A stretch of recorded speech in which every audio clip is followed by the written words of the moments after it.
coach myself, also coaching at the collegiate level, I've had an understanding of the game planning that goes into that. So what I want to do is take you through a week of game planning, because I think this really resonates when you're in the playoffs and you're maybe a couple games away from a state championship, or you're in a state championship game. This is where I think it benefits you the most, really being able to understand just that one play or two makes the difference in between hoisting a trophy or walking off the field in defeat. One of the things we'll talk about is film review, how to do that. And these things are all incorporated into things that we teach our players. So it's not just with the coaches. We have a role in that, but we also translate this to our players. Examination of personnel, self-scouting, developing a scouting report, determining the scope of the offense, contingency and situational planning, finalizing a scouting report, practice scripts, and a game day call sheet. On Saturday, what we do is we go through film review, personnel review, evaluation, a complete self-scout, and staff meeting. And one of the things, I'm not a big believer, and I learned this from Coach Spurrier, is that, I don't like working on Sundays, so I think with the invention of Huddle, you got everything on the cloud now, you can do a lot of things at home.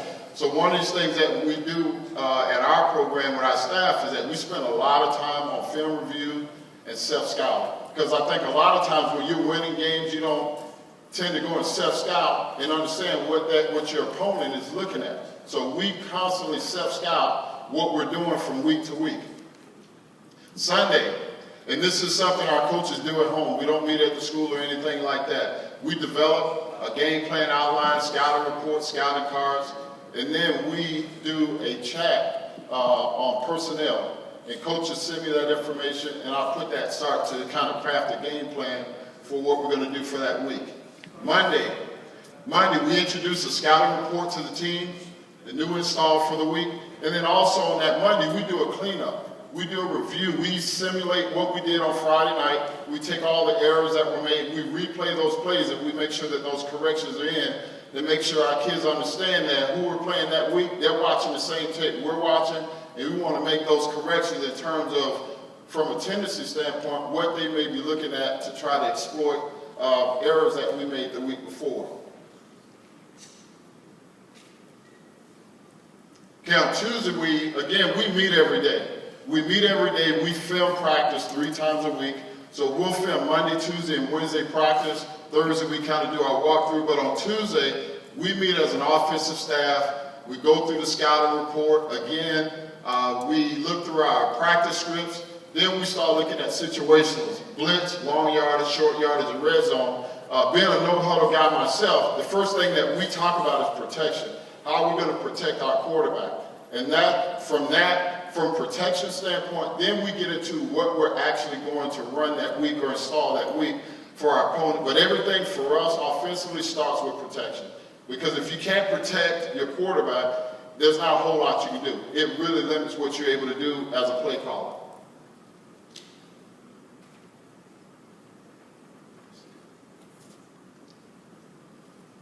On Wednesday, situationals, we do our coming off, red zone, 2-point, and then again, we go back in, we watch film, and we watch those plays. Now, mind you, being a no-huddle, and I know a lot of guys play fast, so they have different tempos. What I found through my experiences is that it's better to limit the number of reps and get quality reps. You don't have to run 300-400 plays in a practice. Some days we go 100 plays, snaps total, from start to finish, and we're able to save our guys' legs, and we're able to do a better job of recovery and being able to play. So the most we'll ever do, and you'll see at some point in the presentation, we may do 140 snaps in a practice. That's it. After that, we're done. We're off the field. We're back in watching film, reviewing the mistakes that were made, and we kind of move on from there. Okay, Thursday we do a mock game. We cover all situations. We review the call sheet. And then we have our pregame staff meeting, what we're going to actually do that Friday from the time the kids come to school. Everything is it's already laid out from the time that we have kickoff. So every minute is accounted for in terms of the preparation. We don't allow our kids floating around after school. Every minute is accounted for because, again, it's about that experience that they're going to have for 2 hours or 2.5 hours on Friday night. and we want to make sure that they're locked in on that. And Friday, that's our whole goal, is to win. And generally, when we take the field on Friday, we do a couple things which I'll share with you in more detail to make sure that our kids are prepared. They understand the rules of the game, that they understand, and I heard the officials talk about it. We spent a lot of time. I think you called our game at the Kings game. Great game with Coach. And one of the things we share with our players is the rules of the game. Because, again, we don't want anything that's going to allow us to play slower, arguing with a ref or complaining about a bad call. We have to move past that and play the next play. So we want to make sure that our kids understand that if something happens on the field, it's my responsibility as the coach to get information to relay back to my players, but under no circumstances that we allow our players to engage with an official. It's about them going out, getting set, and being able to play the next play. All right, film review. We went through that. Now we're going to go a little bit into detail. Who are they? These are the things that we look at, and we detail every point, and this helps us to formulate our game plan. Are they what coverage, front? Are they even or odd? Are they attack, read? All those things we start to compile for our players. Are they open and closed coverage, man or zone? How do they adjust to motion? How have they defended similar teams? What are the pressure tendencies? Have they played an up-tempo team? How much do they sub personnel? And their overall condition. That's the thing that we look at, because, again, when we practice, we're very limited, and we choose as a staff how many reps we're going to cover each day so our kids are ready to go. And I think the most difficult thing for most teams that are playing against an up-tempo type team is that most defensive coaches spend a lot of time running two huddles. They're getting their kids a lot of reps, but what happens in the game is that during certain parts of the game, you can kind of see teams kind of wither away because their legs are not under them, and they spent all this time preparing to get their players lined up to play a team that does play fast. All right, examination of personnel. This is the next thing that we go through. We literally go through every player on the field, and we find that guy. We find that kid that maybe if someone got injured that week, who that replacement is. We look for that guy. We look for that kid that haven't taken a certain amount of snaps. We have our coaches, when we game plan, we go through and we tag certain players, how many reps they're taking. If this guy's taking a lot of reps, we kind of know where he's probably going to start taking plays off, and that's when we tend to take advantage of those teams with their best players. Some guys we can't block, we'll read those guys. Some guys we can block, we'll do a good job of double teaming and open up holes. From a protection standpoint, which guys is their edge rushers, which guys that has the most sacks or pressures, we limit those opportunities and we game plan to take those guys away. Linebacker keys, do they attack or read? And I think with a lot of the RPOs that you're seeing today, that's one of the great ways to stabilize a linebacker and to have him just kind of hesitate a little bit before running out of the box. Who's their best corner? Who is their worst player in the secondary? Are the linebackers in secondary aggressive versus the run? And who can we double move? There are some guys, you got aggressive corners, they bite on the first thing that they see. So we look at all those things and we take that out and simulate that in practice. Okay, self-scout. To me, this is the most critical part. If you don't get anything out of this presentation, this is critical. Even during the off-season, we self-scout. We go back and we go through every game that we played and we break that information down again. And I have a program that I've developed over the last 5 years, which is more based on algorithms. Based on when I put that information again, it tells me on, say, for a defense, when they line up in a certain coverage or front and they pressure, that algorithm will kick out, based on our playbook, what are the best plays to run. And I've been able to transition that to an Excel spreadsheet, which crafts my inside drill, Skelly script, based on those algorithms from watching game film and putting that information in. So we compile at least 4 games. If we can get 4 games, that gives us a really good idea. We do down the distance, formation in zone, tendency by field zone, hash, personnel tendencies, motion tendencies. I know most of you have your own theory of breaking things down, but this has been the most consistent that I've used where I've been successful, even when I've had programs that had great athletes, when I've had programs that have had average athletes. This information here kind of stands true to the test of time in terms of being able to break down your own games and find out what teams, how they view you on Friday.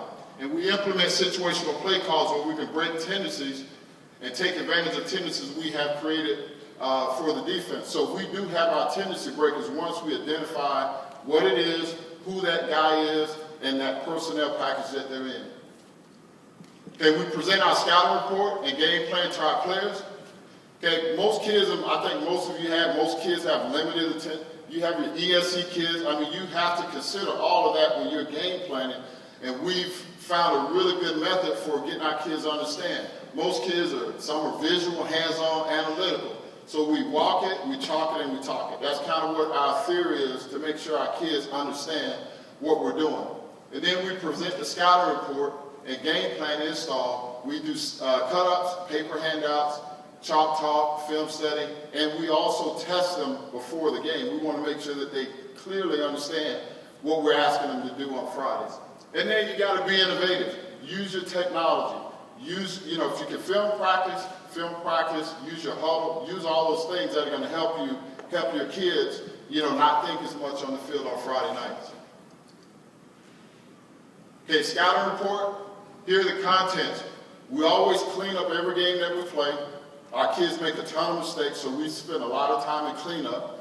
We also, the examination of the opponent defensive personnel, again, fronts and coverages, pressure packages, tendency graphs, screenshots, offensive inventory, and the new install. Okay, we only have, in our system over the years, I've scaled my playbook down to 48 plays.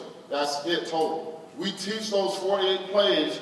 We're doing it right now. So we've taught those 48. Each week, we pull from those 48 plays. We don't add plays or make up new plays.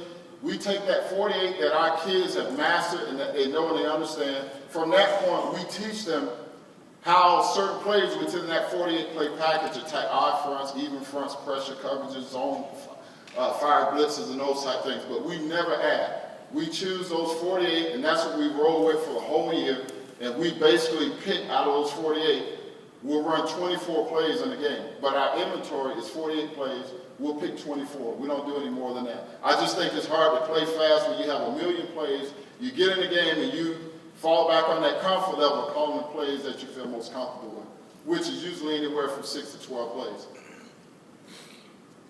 Okay, starting the game plan again, meeting, film sessions, chalk talk, practice implementation, mock game, we review our call sheet, positional testing. Here's what I was talking about earlier. We're averaging 100 to 140 reps per practice session. Okay, we practice what we run. We do this in scaling in the summer. We don't have an offense just for 7-on-7. We're practicing our concepts. So by the time we get to August, our kids clearly understand, and they've gotten a lot of work at getting really good at being able to identify these things that we've shown them on film. And then we implement situational contingency football in your practice sessions.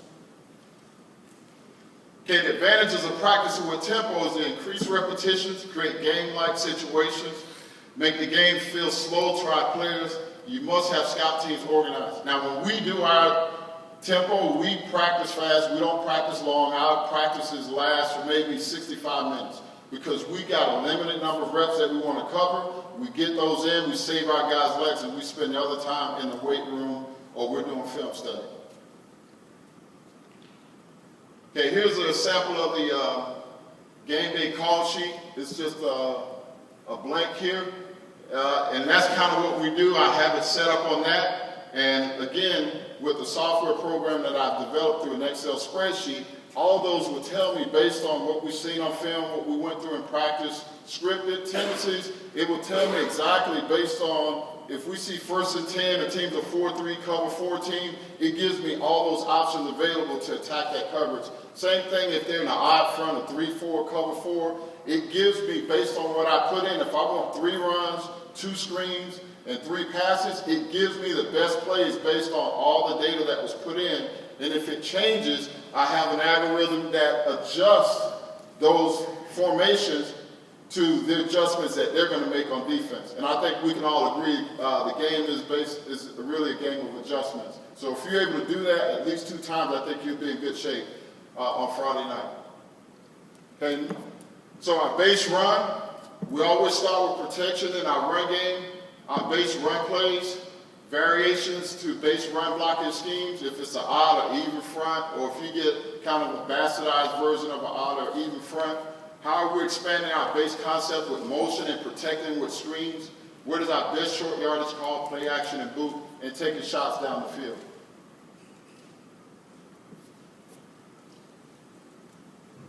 Pass protection versus pressure fronts. We spend a lot of time on that, as I said before. We use multiple launch points for our quarterback. Quick passing game, 5-step, new install versus their base coverage, and man under concepts. A lot of this we cover during this time of year and in the summer with our 7-on-7. Okay, we also fast screens, slow screens, double screens, play action screens, sucker screens, gadgets. All that's built into when we know that in a certain part of the field that there's an opportunity to take a shot and catch that team slipping. Here's kind of a grid of how everything looks for us as a staff and our players, where certain areas, and we practice, say if we got 100 reps that day, 25 will be in that red area, 25 will be in that gray area, 25 will be in that yellow area, and 25 will be in that green area. And we break that down and we evaluate every segment of that field. So when our kids know if we're in open field or red zone, they know exactly what play calls are made, because we generally try to have anywhere from 3 to 5 calls in each zone area. So they know what those plays are. So it allows us, again, to be able to make that call and get the play in and execute the play. We also look at weather, especially here in Florida during hurricane season. We practice for that. We have a plan for our backup quarterback. We use a 2-quarterback system. We get our quarterbacks, we like to get them into a rhythm early to where he's comfortable. Then situational scripting, down and distance, and then the last play of the game, 2-point conversion from the 18-yard line.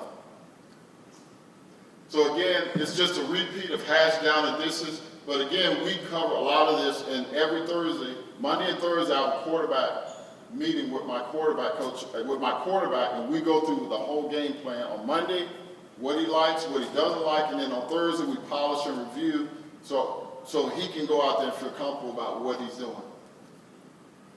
These are answers when a team adjusts, or they make the attempt to adjust. You got to have answers. Drive starters, sudden change, last play of the half.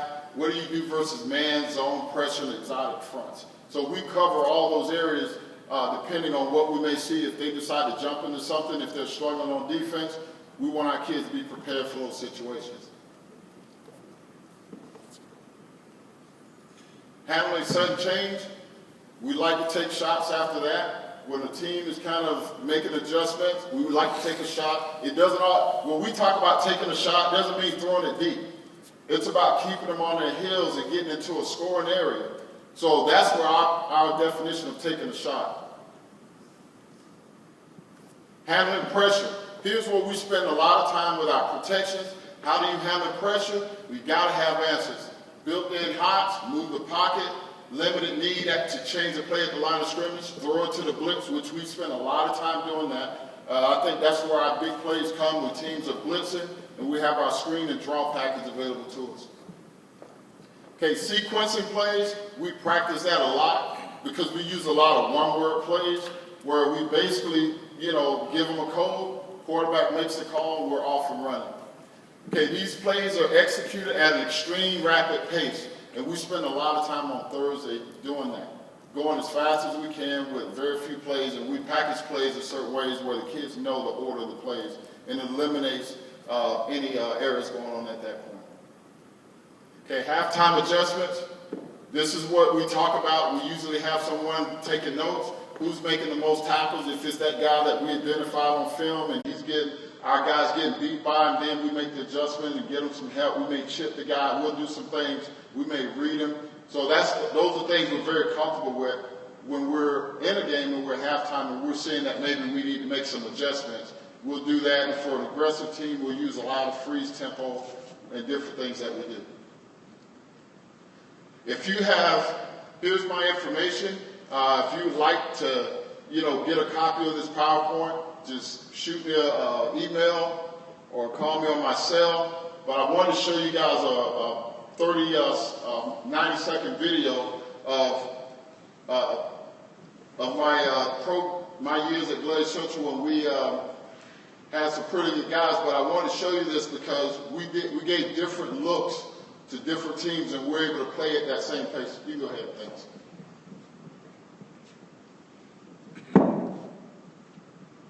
So we did a lot of 5 wides, and again, teams that lined up in kind of a open field, middle open.